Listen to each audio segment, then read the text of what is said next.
Ab jireenya naga jirta. Nagaa galle rabbi guyyaa akkam. Ittaana ajaja waraan bilisummaa Oromoo zoonii jiddu galeessaa waraani keessanii maal gubbaa jira? Sadarkaa maalirratti argamtan saati amma? Egaa akkuma beekamu waraanni bilisummaa Oromoo yeroo kamiyyuu lolumatti ture lolatti jira. Ammas lolumatti jira. Ammaan tanayyuu bakkee garaa garaatti lola jira. Itti fufee jechuudha. Loli kun eesfaa godhamuu jira? Akka zoonii isaan bulchuu jirtanii zoonii jiddu galeessaa eesfaa loluu jirtan saati amma yeroo amma? Egaa giddu galeessa Oromiyaa bakki itti lolaa hin jirre hin jiru. Torboonotuma kana keessa lixa Shawaa, Gindibarat, Kaachii fi naannoo Burraa Jarjaraa jedhamutti lola taasifameen waraanni raayyaa ittisa biyyaa jedhamu kan harkaan qabame hin jira. Meeshaaleen hedduullee booji'amaniiru. Achuma Gindibarat naannoo magaalaa Qilluxxee jedhamutti illee lolli guddaa ture. Achitti illee diinarraa qawween hedduu hiikamee jira.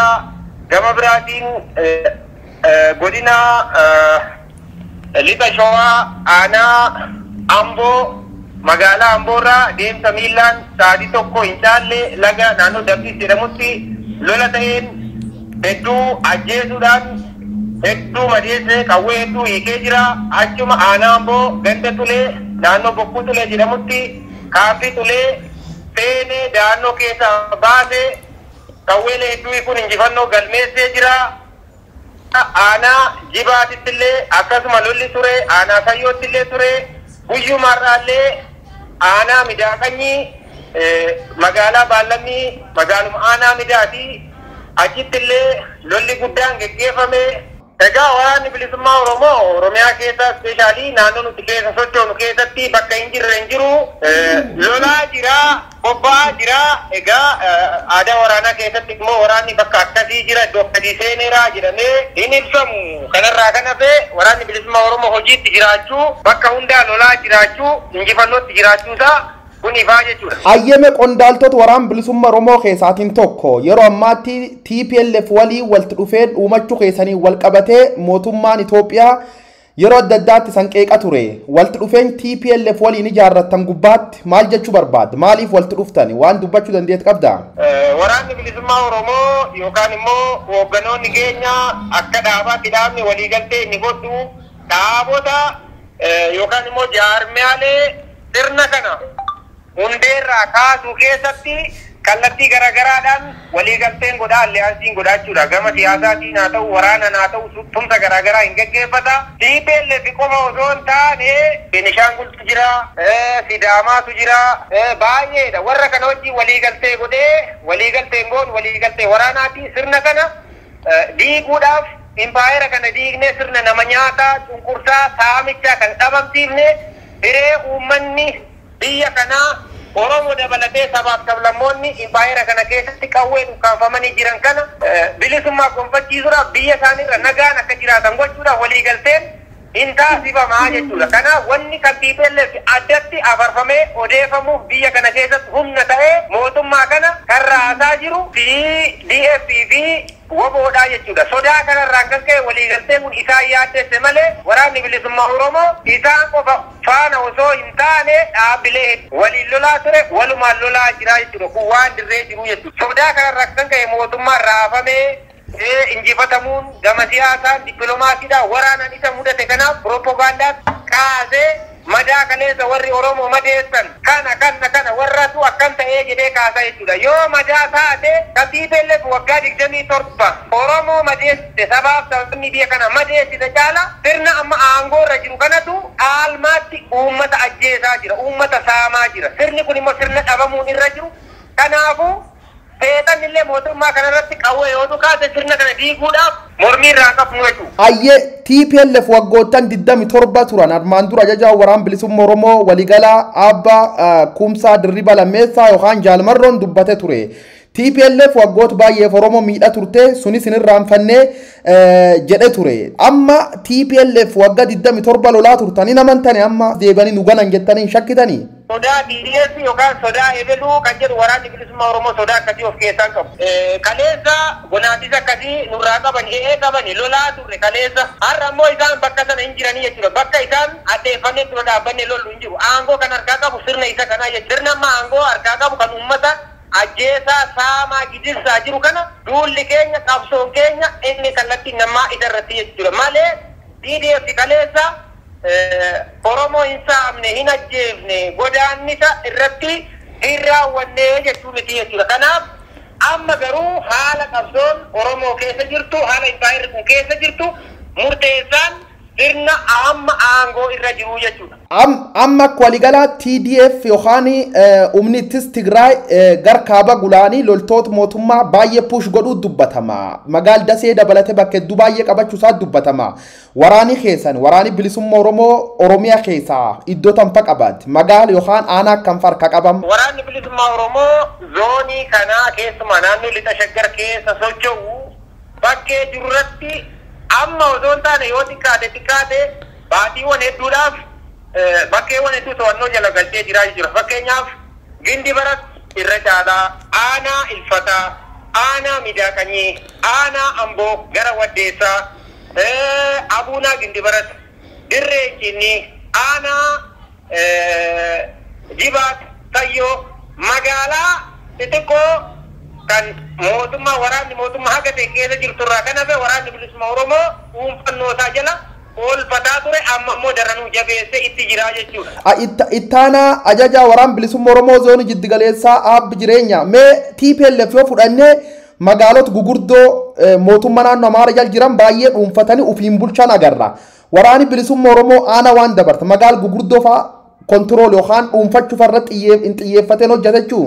Wanni hojjenneef hin jiru nuti akeekni keenya magaalaa aanaa yookaan magaalaa guddoo godinaa to'achuu osoo hin taane guutummaa Oromiyaa dhuunfachuudha. Guutummaa Oromiyaa dhuunfachuudhaaf immoo bakka nama dhaabbee itti haasa'u giddugala Oromiyaa lixa shaggarii miti as dhaabadhee boru Finfinnee seenaa osoo hin taane dhawaataan kan nuti gochaa jiru lola. Lolli immoo taphaa miti guyyaa tokko kaatee baabura qabattee yookaan konkolaataa qabattee kan magaalaa seentuu miti jiru. Hin loltaa diina of jalaa kaasaa deemta lafa deemtu sanatti immoo dhuunfannoo kee jala gootee caasaa kee irra diriirsitee uummata eegumsa gochaa lolli fuulduratti deemaa jiru. Akka kanatti malee har'uma kaatee DDF dafee waan to'ateef naannoo Amaaraa waan fudhateef nuti naannoo Amaaraatti akka warra deemutti hin jiru kan lolaa jirru Oromiyaadhaa fi kanaaf bakka amma jirrurraa bakka amma to'annerraa gara fuulduratti ni deemna jechuudha. Kanaaf shakkiin hin jiru. Finfinnees ni dhuunfannaa jechuudha.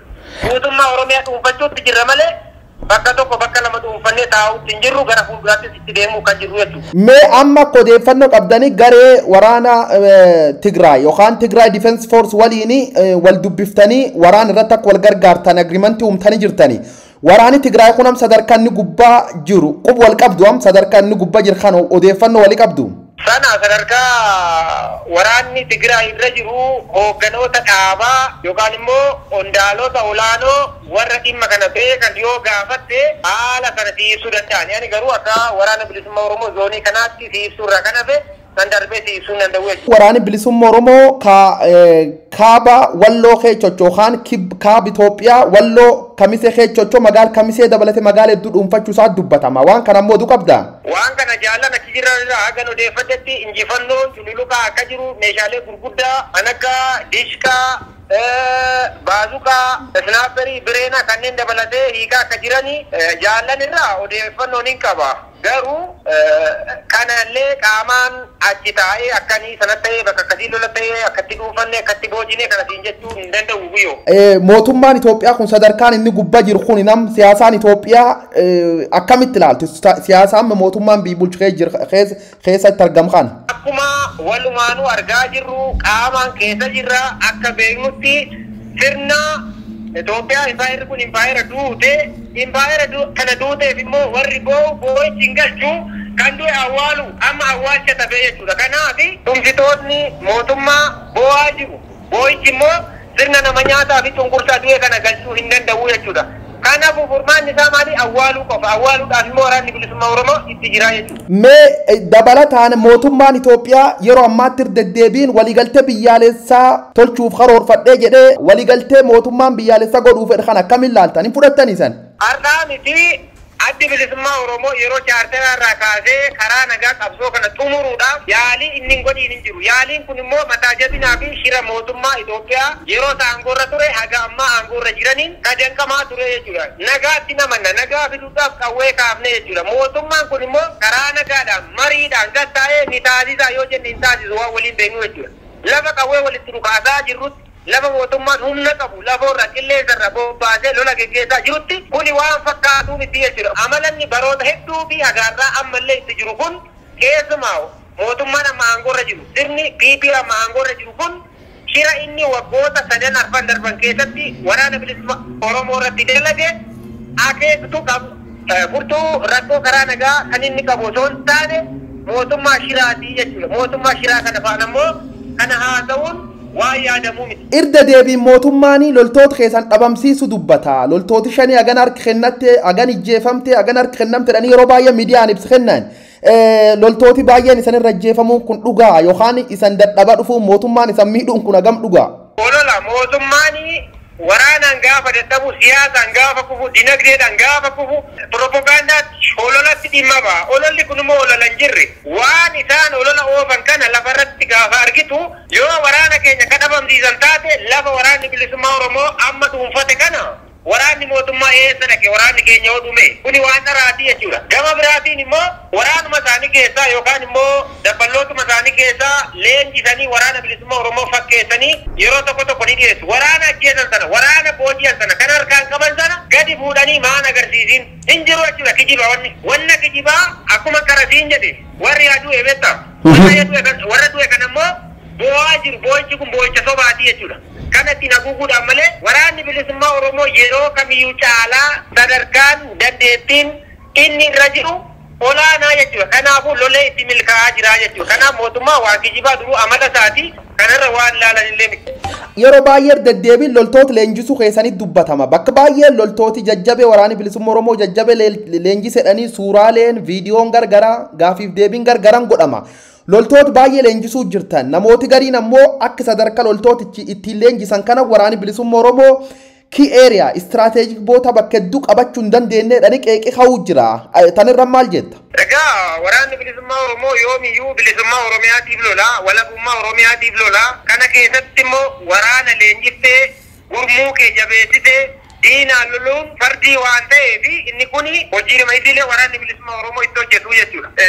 Gama biraatiin garuu gaaffii ammatti bakka istiraateejii ta'e qabachuu hin dandeenye gaaffiin qabu tarii warri haala waraanni bilisummaa Oromoo itti jiru hojiin guyyaa guyyaan itti jiru quban qabanii kanaaf kaasuu danda'u jechuudha. Warri waan akkasii kaasan kun waraanni bilisummaa Oromoo maal hojjetee maal tanqatee yoo fira taate fira qabsoo Oromootu kana kaasa taate waraana bilisummaa Oromoo akkattiin gaafa komatan isaanoo dirqama Oromummaa isaanii dirqama biyyi kun isaanirraa feetu maal ba'anii isa kana warri ilaaluu malee warrumti deebisuu malee jechuudha.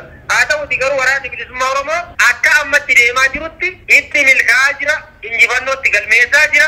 Gara fuulduraatti illee kanaa olitti guutummaa Oromiyaa dhuunfachuudhaan uummata Oromoo roorroo fi gidiraa kana jalaa baasuudhaaf kan itti deemaa jiru kan itti illee milkaa'uu jechuudha. Mee akka waligalaatti naannoo qabattan keessatti aanaalee magaalota yookaan gandoota qabattan keessatti dabballoota mootummaa loltoota mootummaa yookaan warra mootummaaf hojjetu waliin walitti dhufeenyi keessan maal fakkaata? Akkamii waliin ooltanii buluu jirtan? Bakka sochii waraanni bilisummaa Oromoo amma dhuunfatee jiru keessatti caasaa mootummaan qabu hin jiru. Haa ta'uti garuu kanneen kaleessa mooraa mootummaa keessa dhaabbatanii milishaa irraa jalqabee waraana irraa qabee warri keessaa bakkachuu jiran warri nagaa maatii galuuf jiru galaa jennee warri galan jiru warri immoo hidhannoo isaaniitiin gara keenyatti dhufanii harka kennatanii nagaadhaan dhufanii waliin leenji'anii waliin har'a lolaa jirullee ni jiru. Bakkeewwan garaagaraa waraanni bilisummaa Oromoo itti hojjechaa jirutti immoo hojii nagaa uummataa eegsisuu keessatti uummata ittisuu keessatti waraanni bilisummaa Oromoo hojjechuutti jira. Warra hojjetu faana ammallee hojjechuudhaaf qophiitti jira. Waamichallee gochaa jira. Waamicha kana dhagee ilmi Oromoo ani Oromoodha jedhu Oromiyaadhaaf nan du'a jedhu inni Oromoo nan laallata kan jedhu wajjin hojjechuudhaaf qophiidha. Ammallee mooraan qabsoo bilisummaa Oromoo kan waraanni bilisummaa Oromoo hoogganamu banaadhaa jechuudha. Mee bakka baay'ee aanota waraanni bilisummaa Oromoo dhuunfate keessatti bakka hedduutti tajaajili mootummaa addaan cite jira. Geejjibi hin jiru, barnooti hin jiru, barattooti addaan diigamte, uummati baadiyyaa magaala dhufuu hin dandeenye, uummati gaargalee duhee jira. Kanaaf ammoo mootummaan itti gaafatama san tolcha. Maqaa keessaniin uummati miidhuu jira. Shaneetti uummati daraaree uummati shan of keessa qabateedhani koomii akkana akka armirran maal jetta? Lubbuu uummata keenyaaf kennine wareegama kaffalaa turree kaffalaa jirra.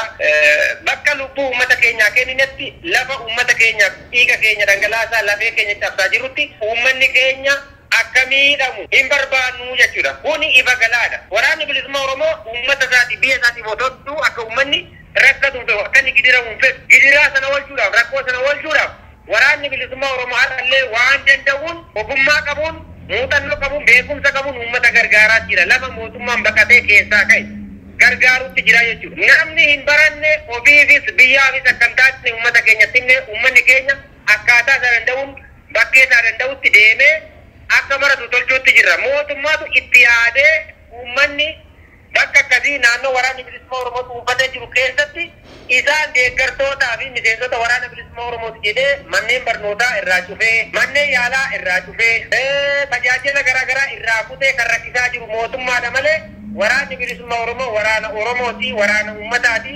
Waraanni uummataa immoo badii akkasiin dalagu, badii kana ni balaaleffata, ni balfa, dura dhaabbata ittiin morma kanaafis lolaa jira. Yeroo baay'ee akka dhageenyutti mootummaan Itoophiyaa loltoota raayyaa ittisa biyyaa dabalatee, milishooti dabalatee, poolisii naannolee dabalatee waraan kaabarra xiyyeeffachuun namoota baay'ee achi erga loltooti baay'een achi miidhamu qoqqabna. Namoonni tokko akka jedhanitti yeroo ammaa waraani baay'een Oromiyaa keessa waan hin jirree fi yeroon kunini waraan bilisummaa Oromootiif mijataa jedhan. Loltooti mootummaa baay'inaan Oromiyaa keessa hin jiru sa'aatii amma kasan lolani. Nuti warri dirree lolaarra dhaabbannee argaa jirru waraanni mootummaa kan yeroo kamiyyuu caala lakkoofsaan guddaa ta'e bobba'ee socho'ee yeroo inni itti lolaa jirurra jirra jechuudha. Waraanni Oromiyaatti isa hin jiru otoo hin taane hin jira. Kan kanaan duraa caala jira. Har'a waraanni jiru garuu waraana haamilee qabuu miti.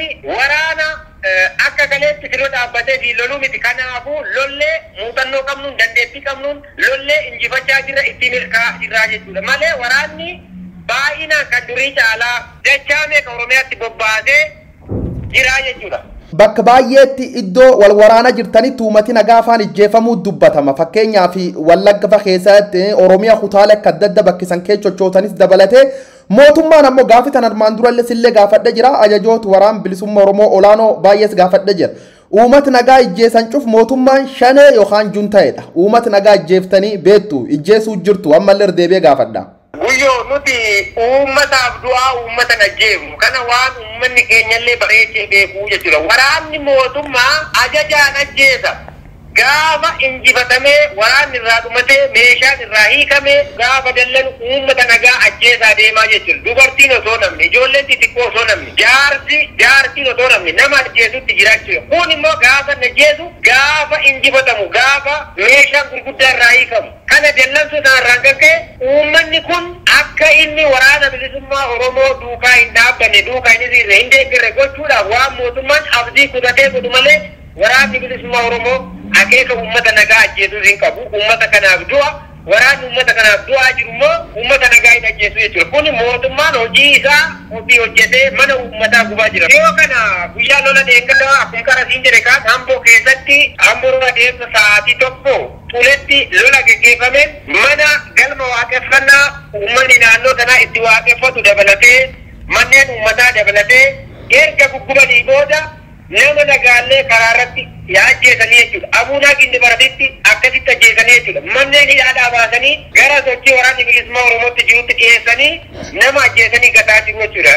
Giddu gala Oromiyaa kana keessumaa lixa shaggar keessatti ajjeechaa dhunnaa ol ji'oota tokkoo fi lama darba keessatti akka malee hammaate kana kan raawwachaa jiru waraana mootummaati. Waraana mootummaa immoo ajajee kan ajjeesisaa jiru mootummaa amma jiru kanaa jechuudha. Walti dhufeenna isan garee addi bilis baasaa uummata Tigraay yookaan Tigraay Defense Force waliin uummattan irratti Ameerikaan dhiyootan ibsa kennite jirti.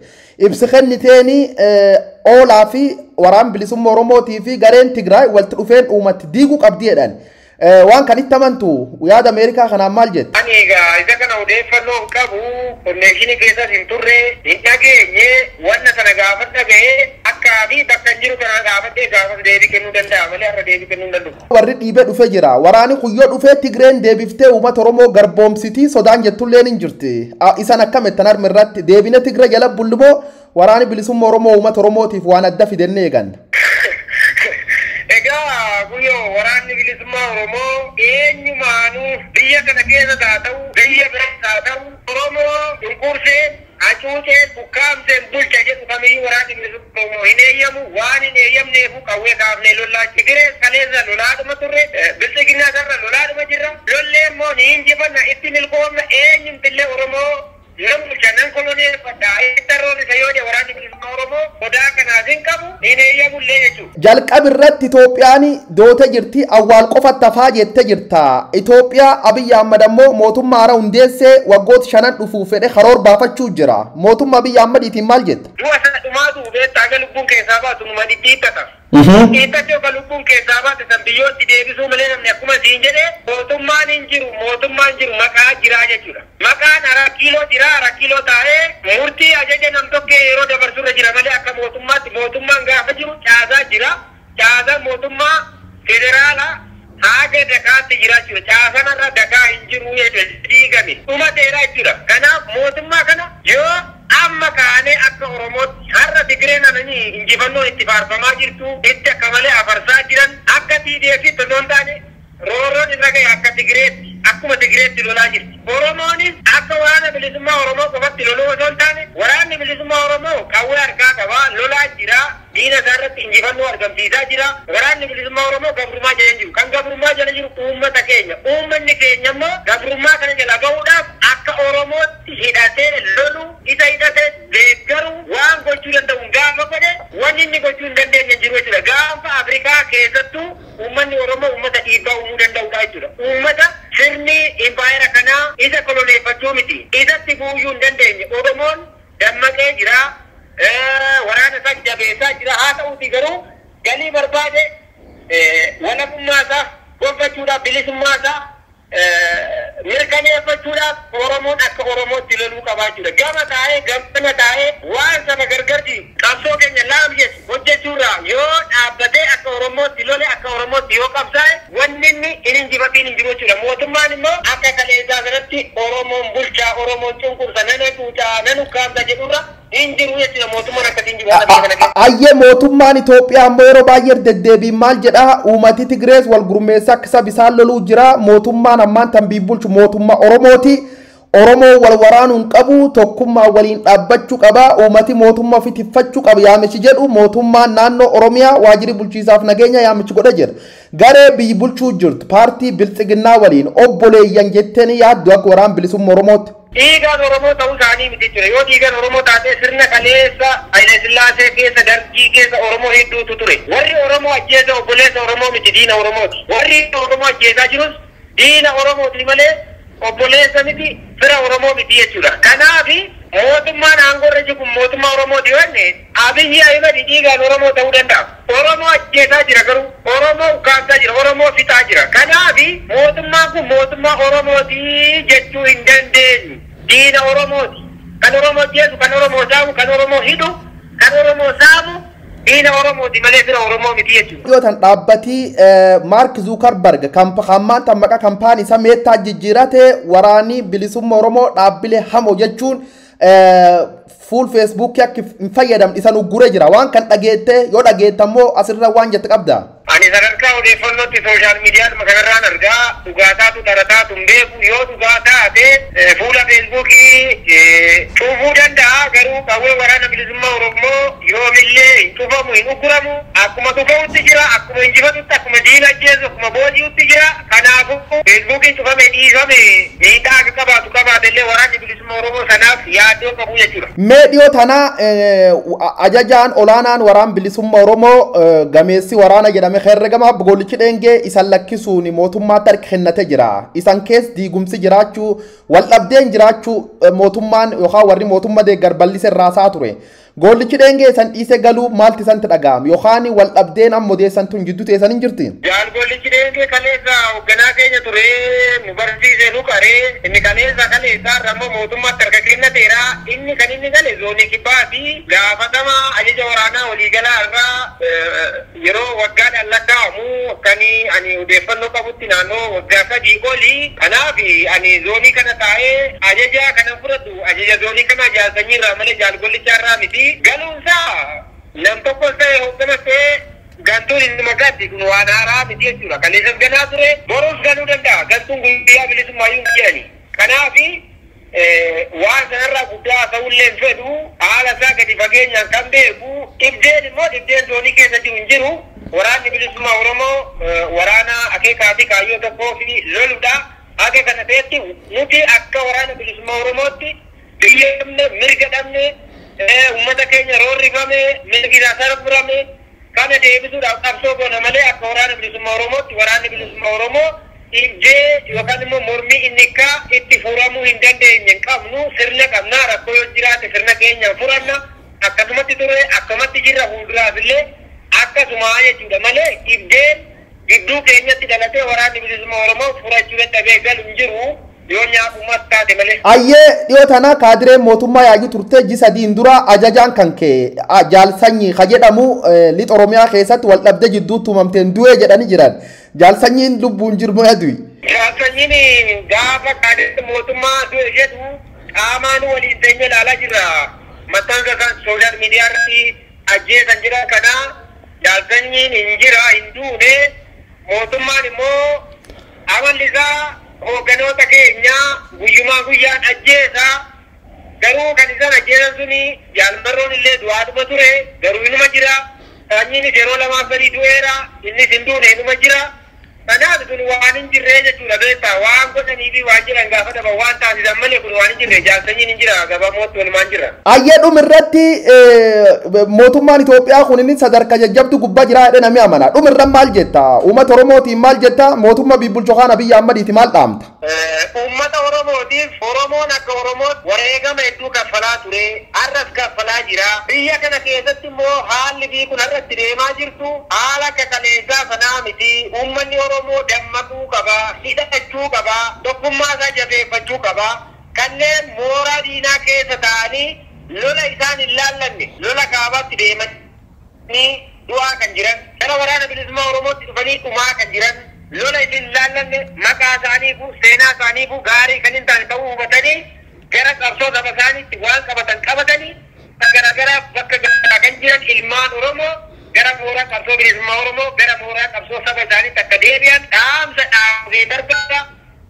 Gama biraatiin immoo uummanni Oromoo akkuma kaleessa da'uuf golgaa ta'ee waraana isaa jabeessaa ture bira dhaabbachuudhaan waan waraana bilisummaa Oromoo tumsuudha ta'u tumsuudhaan walabummaa Oromiyaatiif bilisummaa Oromoodhaaf yeroon itti waliin taanee kana mirkanfannu amma jabaadhaa kan jedhu dhaamuufii barbaada.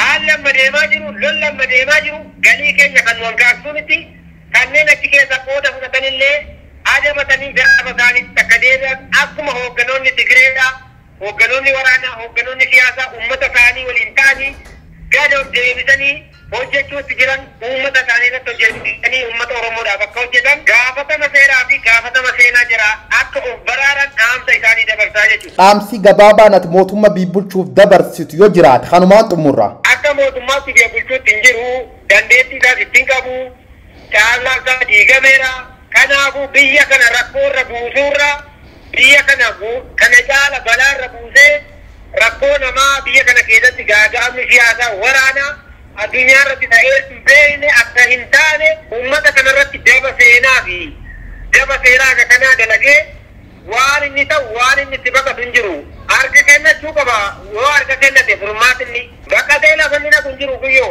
Ayyee ajajaa ittaanaa waraan bilisummaa Oromoo zoonii jiddu galeessaa hatay ab jireenya waan si gaafadhu waan natti himtee fi ulfaadhu galatoom. Ulfaadha billee nagaa argatu guyyoo.